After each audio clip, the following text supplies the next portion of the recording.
America, America. Well, it's great to see people support the troops and get the recognition they deserve.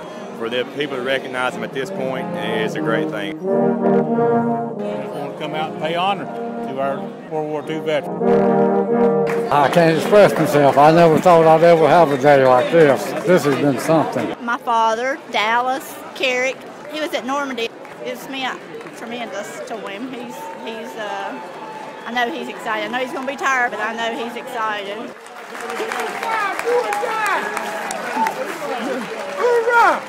June 6th was D-Day, and I went in on June 10th, 4 days after D-Day, on Omaha Beach, Normandy. They actually gave him a ball of sand this morning before they left because he was the only veteran on the flight today that was actually in Normandy. They said that's where that sand was from. Now, I don't know, but that's what they told me. I just couldn't believe it when they called me up there and gave it to me. Turkey right down here. What is this right here? That's a slide that Lauren drew for me. Well, I could have just grabbed them and hugged them, but I had to keep moving, you know. People was pushing me from behind. With everything we're going through now, it shows us as a country what we have to take care of as far as our veterans coming back home and supporting them. When people heard the news or read the newspaper back here that the Allied soldiers advanced so far today, they didn't tell what it cost the Americans to do that. The people that we left laying dead behind us. I told them on the way home and saying I never thought I'd have a day like this in my lifetime. So it's just been wonderful to me. From sea to shining sea.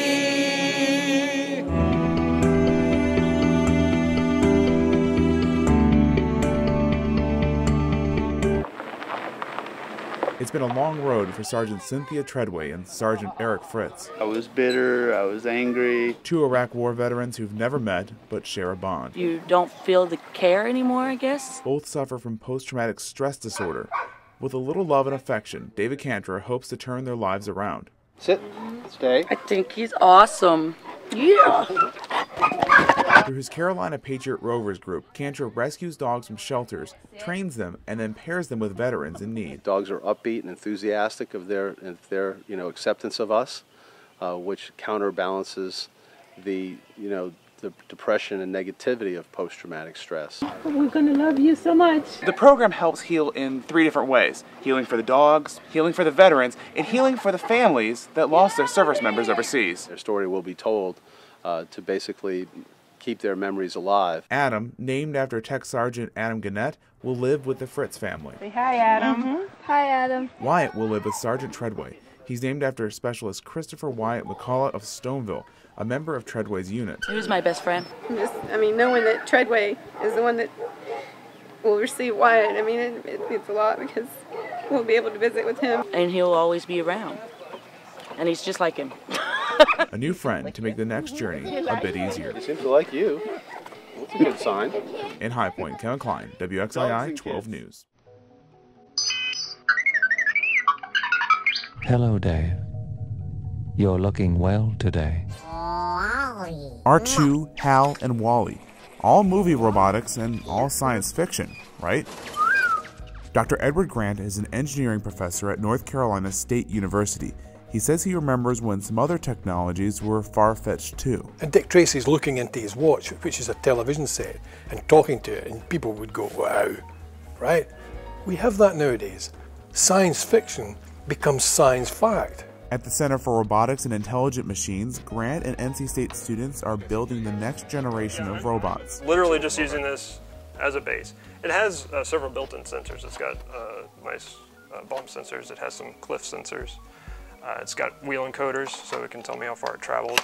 So I can use these for comparison with my sensing techniques. PhD student Kyle Luthe's experimental robot could help with repairing forest fire sensors. Well, usually these are remote areas where you can't go and do you can't look around, do the sensing yourself. So it'd be nice to have a robot that can go in there and fix this network for you. Grant says robotic engineering is changing. Some of the work we've done here in developing some of this technology that I'm showing you is that these are what we term evolutionary algorithms. These are algorithms that learn by themselves. With his algorithms, Grant says he's seen his robots actually learn new functions without any human help. This is kind of where we are, I think. This is the bit where they really would interact with humans, perhaps on their own level. Many of the robotic inventions each student is creating are supposed to help humans live easier. And you want to give people, always, you want to give them a quality of life. And that's why Grant continues to study robotics. The science is about things, and the humanities is about people. And engineering is about doing things for people. As researchers create the next generation of machines, Grant believes innovation should do what is best for humanity. If my technology can help people in that world, that's fine. If it makes the world a better place, again, that's fine.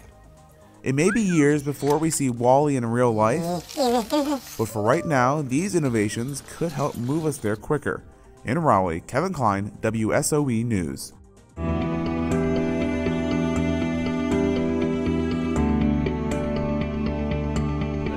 Ed Marsh's journey was longer than most. Edward Lindsay Marsh. I mean, there's so many emotions running at that time. You know, he just handed me the thing that I've wanted for 60 plus years. But it wasn't a traditional path to a diploma.